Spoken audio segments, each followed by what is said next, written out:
Welcome to the Women Inspire Aspire podcast. In this episode, I talk to Aditi Ayare about female health. Hi, Aditi. Thanks for accepting my invite to appear in the podcast. How are you doing today? Thank you so much. I'm doing very well, and honestly, it's really an honor, rather super grateful for you to have me over. So yeah, doing well, very well, preparing for Diwali. So that's where I'm at. Wonderful. So it's great to have you at the podcast and interact with you about your story. Let's start with talking a bit about your background, where you're from, what do you do, etc. Sure. So I am from Mumbai, born here. If not Mumbai, I don't know where would I like to be or settle. It's always that you come back home. To give you a little bit of background, being in Mumbai in the 90s was more of things coming your way, the flow, the experiences of things changing, and especially being here, there was a lot of different types of people coming together and the experiences. So that has been quite the base of what I am as a person. I am an only child. That has also been quite a something that built my values and my value system. I started as a marketing executive for fun because it was more so like, okay, you can be on social media and get money, and you're what, 20 and you're liking it, and you just start applying after your graduation. So that's how it started. So it's always been a social media executive first, to be honest, to being a marketing manager, to having a thinking of creating small content creation, collaborative or agency for that matter. And I think from there is where it built about, doing something that makes sense to me personally or that matters to me as a person. The whole thing about being self-employed, I generally do not talk about the whole aspect of founder or startup. I really look at it as the start of being self-employed and being extremely responsible, as a matter of fact. And that's what led me to, pursue MBA. After starting my first experience with entrepreneurship, the MBA made sense to me. It mattered a lot, and that's where I wanted to now get into the depth of business, learn it more so from an operational perspective, and that led me to get into the whole search of where can I get my MBA done, what is, in my purview, what is doable, how much it is going to be affecting my finances. All that led to me going to United Kingdom. I mean, that was not planned. It was definitely not planned. I did my research, and my university seemed some organization that was early on talking straightforward about entrepreneurship linked to MBA, and that intrigued a lot. I applied, and because I had my own stint with startup, even they thought that I can be given a scholarship. So everything worked well, went to United Kingdom, did my MBA, and then that's where structurally, let's put it as educationally, with addition to my belief systems and value systems, is where I finally sat down and wrote a business model for Femved. So yeah, that's been the journey so far, and now the founder of Femved. It kept unfolding. Every step that I took was always about, okay, this is something that I need to look at. This is something that I would like to work on. Great, wonderful. So everyone takes one step forward, and then from there decide their next step and see what is in store for them for the next step and so on. But it is also possible that many people won't have that kind of clarity as to what the next move needs to be because it's cloudy at times for Mhm. people. So good that you have that clarity and good that you have found Femwit. Now let's talk about what Femved does. What was your idea of forming it, and how is it helping people? I am quite an intuitive person, It is always driven, or rather, it has been channelized since my childhood.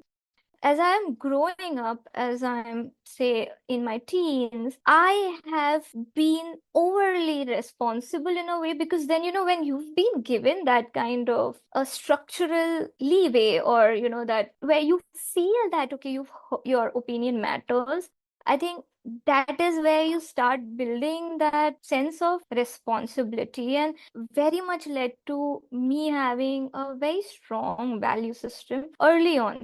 When I'm listening, I'm genuinely listening, and I'm listening to take care. Since we're building on to what led to Femved, this is one thing. I was 21 is when I lost my dad, and it was quite shocking for us because it was super sudden. For me, my dad was the base of everything. So here I am suppressing my grief, not understanding it. At that age, I don't think you understand grief. Suddenly, I get hyperpigmentation. That is where I pay attention. And it goes like, why am I suddenly becoming this? I mean, why am I suddenly looking dull? What is with these acnes and hyperpigmentation, graying of my hair at 25-ish? I went to a dermatologist. That led to she saying that possibly we need to figure out your hormonal structure. Are you under a lot of stress? This was asked after 4 years. When someone asks you, are you under a lot of stress? You will end up saying, yeah, I mean, yeah, I work and work stress. She like, no, I think there's more to it. We need to figure out. We need to figure out the hormones. And we did the test. It was the onset of PCOS. PCOS generally is more so related. There's weight gain, or there's irregularity with your periods. But in my case, that wasn't the thing. It was hyperpigmentation, acne, and I had not put on that much weight. So you go to a gynecologist, you go through the entire structure, and it comes down to, hey, you have not gotten over your grief. You still are into that zone, quite very much depressed. That led to me working on myself. There are a set of medication that is being given to you, and you're like, this is not what it is, right? I do not have that kind of a problem to have such kind of huge medication. I did my research, my mother and I, then that's where I decided I don't want to get on the medication route. And that's where I started yoga. The yoga helped. That helped me get over your grief or your anxiety or your trauma. You can never, but you can be in a process of working on it. And yoga helped.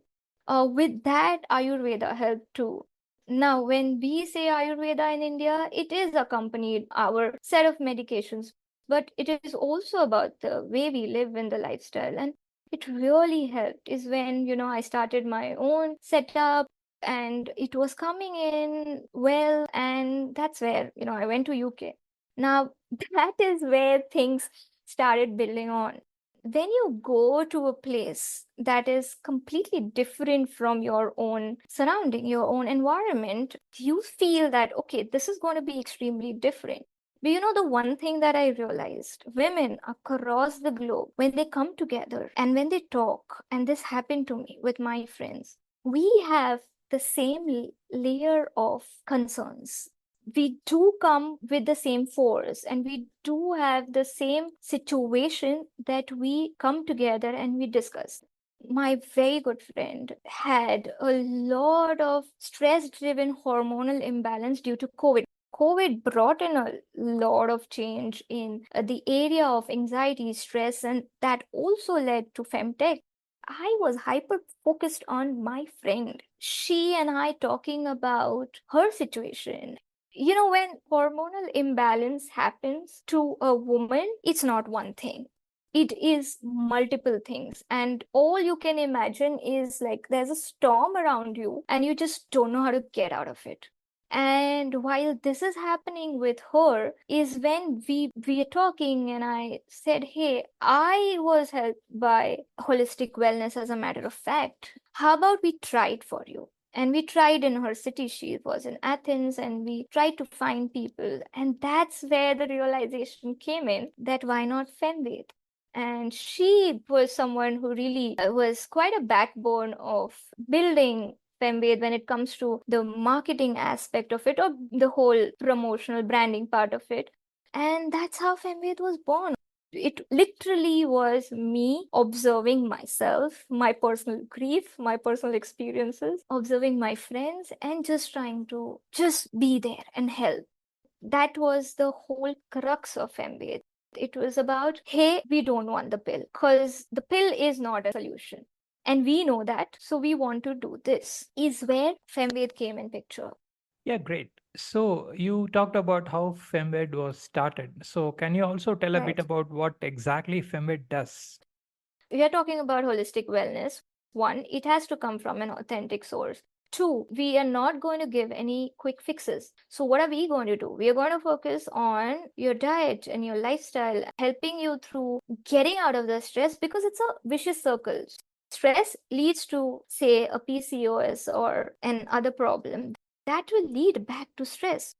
That's where we got in our experts, and we are lucky enough to have a founding partner who herself is an MD into Ayurveda, and she's in London currently, and she's done her research in Harvard, and that was the perfect thing to, start on. So when we started, it was about the authentic solution given in a holistic pattern. Plans. We had our subscription plans and we still have our subscription plan. Once you start, and especially in the zone of wellness, you learn a lot. Oh, the period pain I have is not something that is normal, or the intensity of my friend having that pain is not same as mine. Now she's aware. Now she's understanding all this. We have also opened our platform to women to learn first as to why holistic wellness. What is the reality of holistic wellness? Why is it all about, okay, you have stress, you have anxiety, do meditation, do pranayam.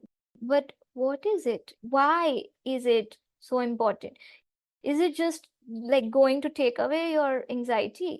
Is it going to take away your issues, your depression, your grief? No, it is not, because again, it's a consistent process, but you will know why you need to do it.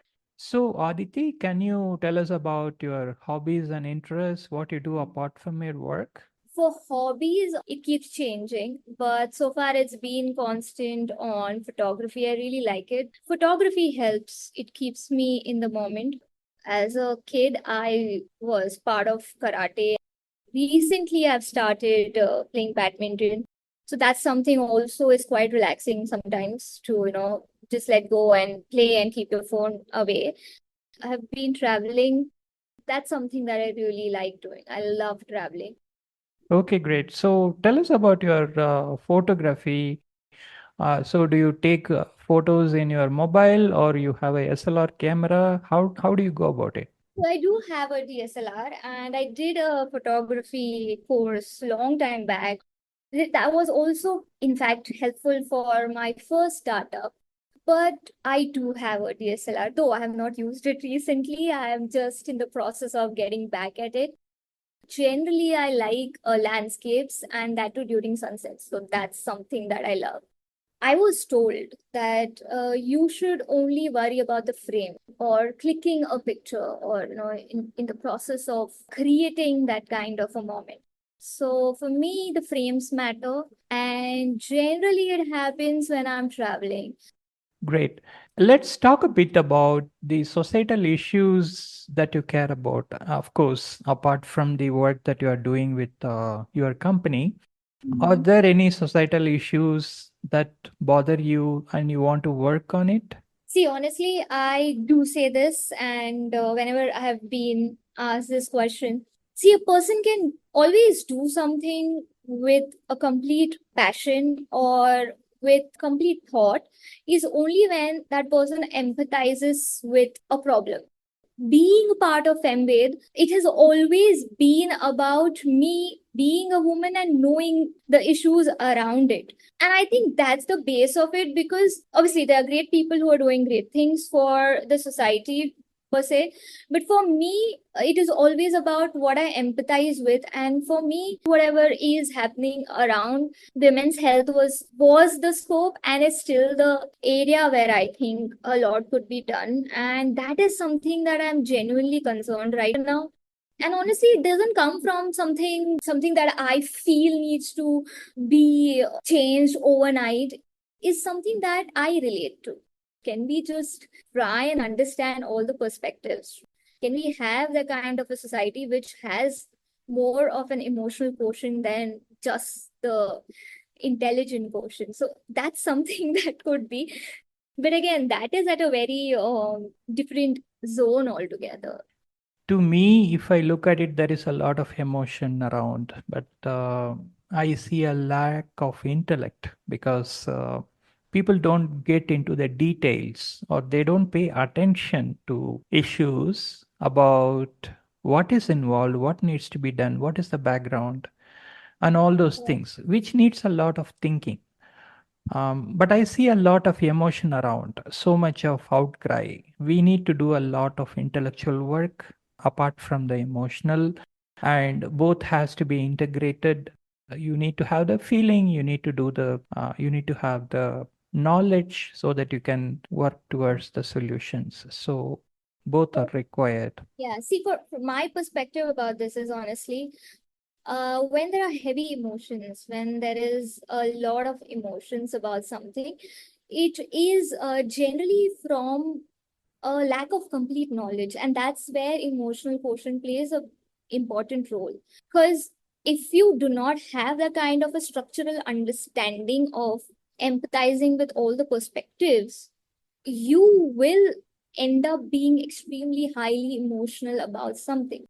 Yeah, there are multiple layers to, we can go in depth of talking about emotional quotient. In fact, one of our partners is working towards a research on what's the whole connection between wellness and why there is so much of stress around. Is that a problem driven by emotional quotient? Is there so much of anger on social media and digital spaces? Is there something that is amiss with the emotional quotient? So, frankly, yeah, that's something great that you brought up this question. I think that is one societal issue maybe I would like to part of, or working towards. So yeah, I think. As far as social media is concerned, I see a lot of the emotional thing is attached to the excitement. So social media Mhm. is all about excitement and spontaneity. So Yeah. when people see something, when they scroll, it's not even that they are looking for a topic. It's just that they scroll, they find something trending, and then they Yeah. emotionally get connected to it, and they don't even know the background of what's going on, and they, because of the excitement, they react. So yeah, so that's how it is happening. Fine, so thanks for sharing all your thoughts and views on so many things. And finally, do you have any questions for me? Well, honestly, I think you're doing a good job with bringing on such good conversations. I would like to know as to what is your thoughts behind sharing stories, as in where do you want to see this going? Your purpose for this. I mean, how are you seeing this connected to the societal change or issues, if I may ask? The first step is to get the dialogue going. I think it's so important for people to come and express themselves, their point of views. I'm not going to the extent of solving societal issues. I think there are, as you said, multiple layers to it. So things will take care of themselves. But at least some kind of awareness or some kind of thought about so many things. We talked about bullying in the schools, we talked about customer service. There are so many topics that people talked about in the podcast as societal issues. So it's when somebody listens to it, at least they can be aware that, hey, there is such a thing and we need to look at it. What can I do about it, or what can I influence for somebody else to take a look and do something about it? So if this kind of thought process is kindled, that's success for the podcast. But I don't expect anything as such, because this podcast's objective is to give a platform for people to come and talk, nothing else. Good. All the best with if one person shares their story, the other feels connected. That is also the core for a podcast. So I think you're doing good. And if you're giving a platform for people to talk, we'll eventually, move towards relativity. That is where the change will happen. So one step at a time. So good. You've taken the first step to give the platform. Now the others will fall in place. Thank you so much. And I wish you all the best in your work and whatever you pursue in your life. And all the Thank best. thank you so much. Take care. Bye bye. Bye. That was a great podcast with Aditi Ayare. Please subscribe to this channel and follow it for more awesome podcasts. Opinions expressed by the guests in this podcast are their own. The host or the sponsors of the podcast do not condone the opinions expressed by the guests or the actions arising out of those opinions. Any decisions or actions that the listeners might take as a result of listening to this podcast must be based on their own judgment and will be at their own risk. The podcast host or their sponsors will not be held responsible for the consequences of any actions and or decisions taken as a result of any content in this podcast.